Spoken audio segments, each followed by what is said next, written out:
உற்சாகம் தரும் ஊக்க கதைகள். கதைகள். ஒரு அழகான மலையுச்சில கனின்னு ஒரு சின்ன செடி இருந்தது. அதுக்கு தன்னை சுற்றி இருந்த பெரிய பெரிய அரச மரங்களையும் ஆலமரங்களையும் பார்த்து ஒரே ஆச்சரியம். ஐயோ, நம்ம மட்டும் ஏன் இவ்வளவு சின்னதா இருக்கோம்? அந்த பெரிய மரங்கள் எல்லாம் வானத்தை முட்டுற அளவுக்கு உயரமா இருக்கு. பறவைங்களுக்கெல்லாம் தங்க இடம் கொடுக்குது. நம்மளால யாருக்கு என்ன பயன்?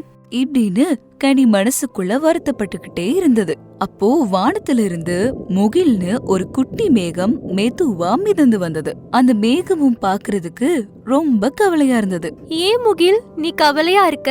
அதுக்கு அந்த முகில் பெருமூச்சு விட்டுக்கிட்டே, பெரிய பெரிய கருமேகங்கள் எல்லாம் காடு முழுக்க ஒரே நேரத்துல பெரிய மழைய கொடுத்து எல்லாரையும் சந்தோஷப்படுத்துது. ஆனா நான் ரொம்ப சின்ன மேகம். என்னால 4-5 மழை துளிகளை தான் தர முடியுது. என்னால யாருக்கும் எந்த பிரயோஜனமுமே இல்ல. இதை கேட்ட கனிச்செடி, அடடா, நீயும் என்ன மாதிரியே கவலைப்படுறியா?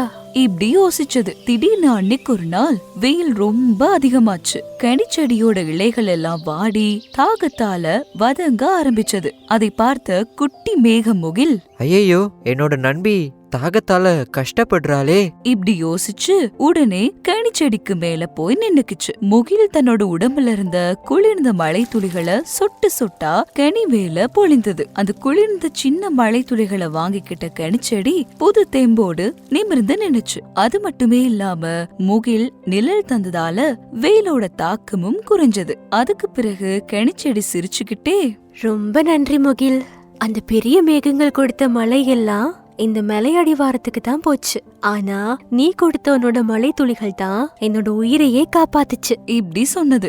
அப்பதான் முகிலுக்கு ஒரு விஷயம் புரிஞ்சுது. நம்ம எவ்வளவு பெரிய ஆளா இருக்கோங்கிறது இங்க முக்கியம் இல்ல. தகுந்த நேரத்துல ஒருத்தருக்கு நம்ம செய்யற சின்ன உதவி கூட அவங்களுக்கு பெரிய உதவியா தான் இருக்கும் அப்படின்னு. அன்னையில இருந்து கனியும் முகிலும் நம்ம சின்னவங்களாக இருந்தாலும் யாருக்காவது கண்டிப்பா பயனுள்ளவங்களாக இருப்போம் அப்படின்னு புரிஞ்சுக்கிட்டு மகிழ்ச்சியா வாழ ஆரம்பிச்சது.